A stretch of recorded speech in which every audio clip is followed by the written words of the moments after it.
شروع اللہ کا نام لے کر جو بڑا مہربان نہایت رحم والا ہے۔ الف لام میم را۔ اے نبی، یہ کتاب الہی کی آیتیں ہیں، اور جو کچھ تمہارے پروردگار کی طرف سے تم پر نازل ہوا ہے حق ہے، لیکن اکثر لوگ ایمان نہیں لاتے۔ اللہ وہی تو ہے جس نے ستونوں کے بغیر آسمان جیسا کہ تم دیکھتے ہو اتنے اونچے بنائے، پھر عرش پر جلوہ افروز ہوا اور سورج اور چاند کو کام میں لگا دیا۔ ہر ایک میعاد معین تک گردش کر رہا ہے، وہی دنیا کے کاموں کا انتظام کرتا ہے۔ اس طرح وہ اپنی آیتیں کھول کھول کر بیان کرتا ہے کہ تم اپنے پروردگار کے روبرو جانے کا یقین کرو۔ اور وہی ہے جس نے زمین کو پھیلایا اور اس میں پہاڑ اور دریا پیدا کیے اور ہر طرح کے میووں کی دو دو قسمیں بنائیں۔ وہی رات کو دن کا لباس پہناتا ہے۔ غور کرنے والوں کے لیے اس میں بہت سی نشانیاں ہیں۔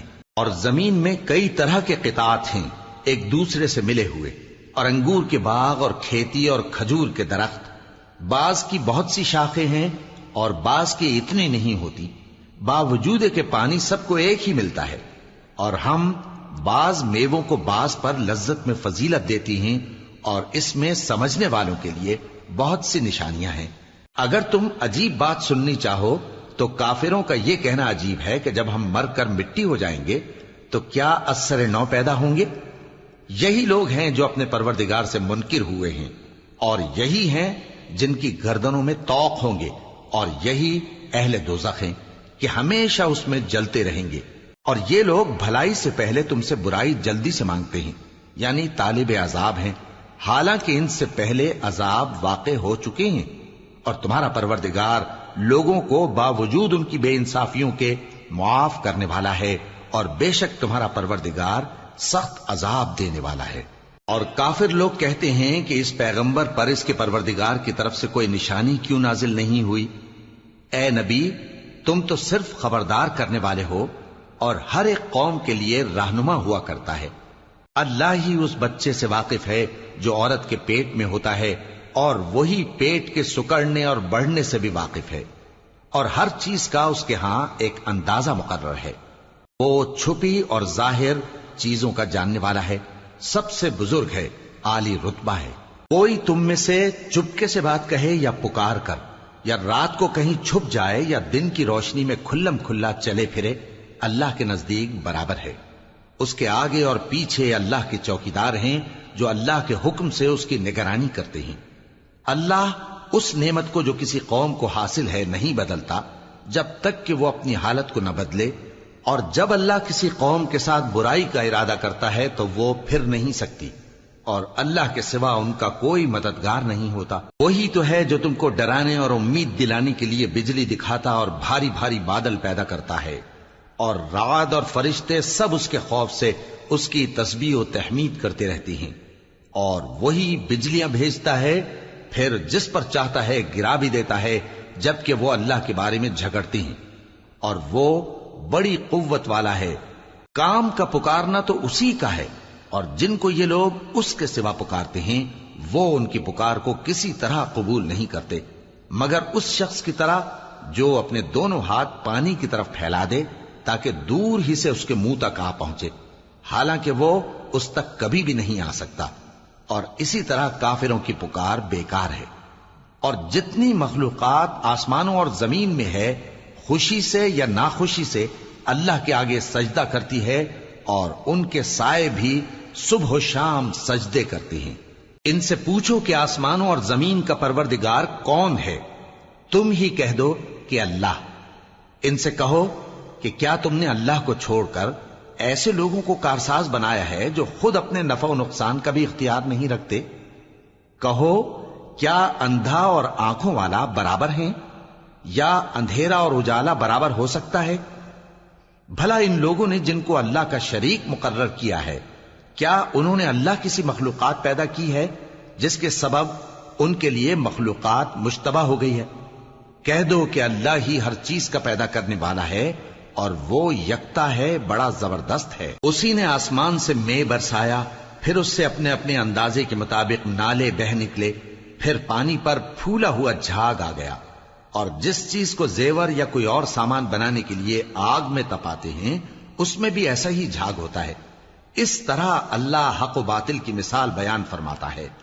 سو جھاگ تو سوکھ کر زائل ہو جاتا ہے اور پانی جو لوگوں کو فائدہ پہنچاتا ہے وہ زمین میں ٹھہرا رہتا ہے. اس طرح اللہ صحیح اور غلط کی مثالیں بیان فرماتا ہے تاکہ تم سمجھو. جن لوگوں نے اللہ کے حکم کو قبول کیا ان کی حالت بہت بہتر ہوگی، اور جنہوں نے اس کو قبول نہ کیا اگر روئے زمین کے سب خزانے ان کے اختیار میں ہوں تو وہ سب کے سب اور ان کے ساتھ اتنے ہی اور نجات کے بدلے میں صرف کر ڈالیں، مگر نجات کہاں؟ ایسے لوگوں کا حساب بھی برا ہوگا اور ان کا ٹھکانہ بھی دوزخ ہے، اور وہ بری جگہ ہے. بھلا جو شخص یہ جانتا ہے کہ جو کچھ تمہارے پروردگار کی طرف سے تم پر نازل ہوا ہے حق ہے، وہ اس شخص کی طرح ہے جو اندھا ہے.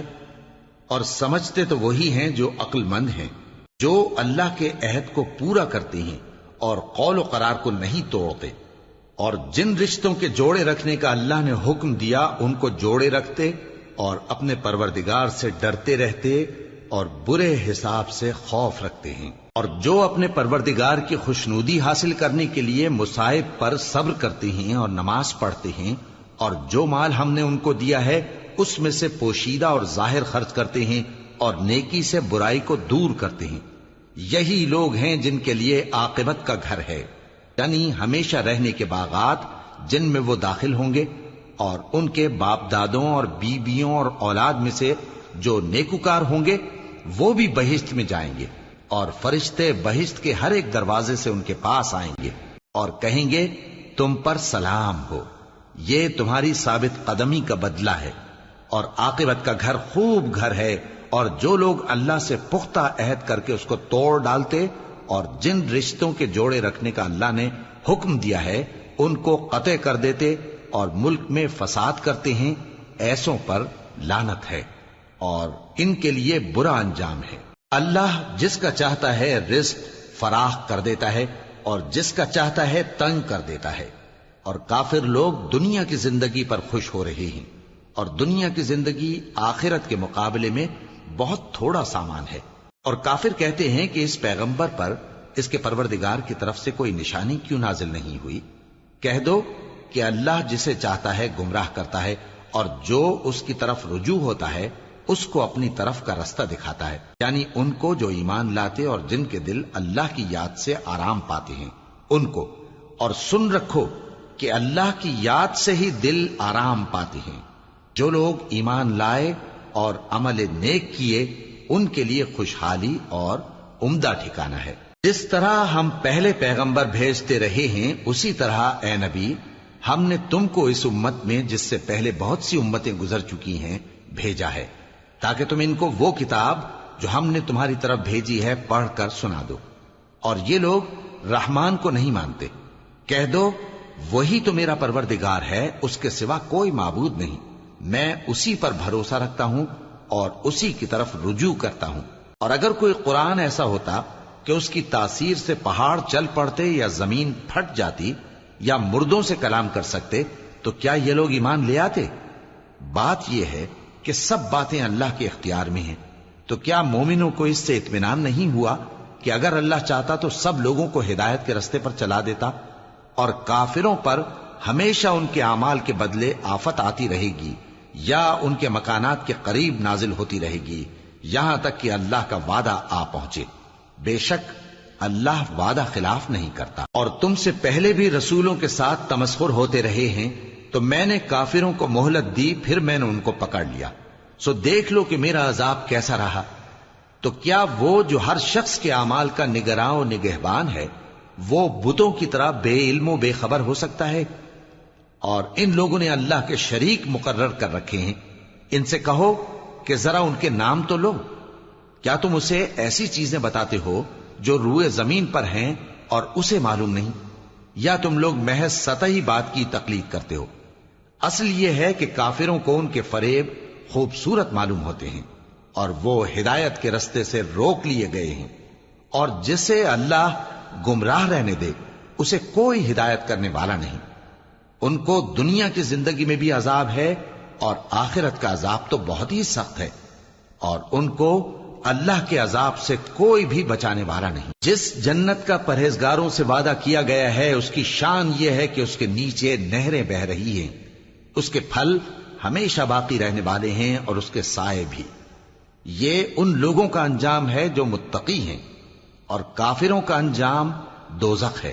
اور جن لوگوں کو ہم نے کتاب دی ہے وہ اس کتاب سے جو تم پر نازل ہوئی ہے خوش ہوتی ہیں، اور بعض فرقے اس کی بعض باتیں نہیں بھی مانتے۔ کہہ دو کہ مجھ کو یہی حکم ہوا ہے کہ اللہ ہی کی عبادت کروں اور اس کے ساتھ کسی کو شریک نہ بناؤں۔ میں اسی کی طرف بلاتا ہوں اور اسی کی طرف مجھے لوٹنا ہے۔ اور اسی طرح ہم نے اس قرآن کو عربی زبان کا فرمان بنا کر نازل کیا ہے۔ اور اگر تم علم آ جانے کے بعد ان لوگوں کی خواہشوں کے پیچھے چلو گے تو اللہ کے سامنے کوئی نہ تمہارا مددگار ہوگا اور نہ کوئی بچانے والا۔ اور اے نبی، ہم نے تم سے پہلے بھی پیغمبر بھیجے تھے اور ان کو بیویاں اور اولاد بھی دی تھیں، اور کسی پیغمبر کے اختیار کی بات نہ تھی کہ اللہ کے حکم کے بغیر کوئی نشانی لے آتا۔ ہر حکم قضا کتاب میں لکھا ہوا ہے۔ اللہ جس چیز کو چاہتا ہے مٹا دیتا ہے اور جس کو چاہتا ہے باقی رکھتا ہے، اور اسی کے پاس اصل کتاب ہے۔ اور اگر ہم کوئی عذاب جس کا ان لوگوں سے وعدہ کرتے ہیں تمہیں دکھائیں، یعنی تمہارے روبرو ان پر نازل کریں، یا تمہاری مدت حیات پوری کر دیں، یعنی تمہارے انتقال کے بعد عذاب بھیجیں، تو تمہارا کام ہمارے احکام کا پہنچا دینا ہے اور ہمارا کام حساب لینا ہے۔ کیا انہوں نے نہیں دیکھا کہ ہم زمین کو اس کے کناروں سے گھٹاتے چلے آ رہے ہیں؟ اور اللہ جیسا چاہتا ہے حکم کرتا ہے، کوئی اس کے حکم کا رد کرنے والا نہیں، اور وہ جلد حساب لینے والا ہے۔ جو لوگ ان سے پہلے تھے وہ بھی بہتیری تدبیریں کرتے رہے ہیں، سو تدبیر تو سب اللہ ہی کی ہوتی ہے۔ ہر شخص جو کچھ کر رہا ہے اللہ اسے جانتا ہے، اور کافر جلد معلوم کر لیں گے کہ آخرت میں اچھا انجام کس کے لیے ہوتا ہے۔ اور کافر لوگ کہتے ہیں کہ تم پیغمبر نہیں ہو۔ کہہ دو کہ میرے اور تمہارے درمیان اللہ اور وہ شخص جس کے پاس کتاب آسمانی کا علم ہے بطور گواہ کافی ہے۔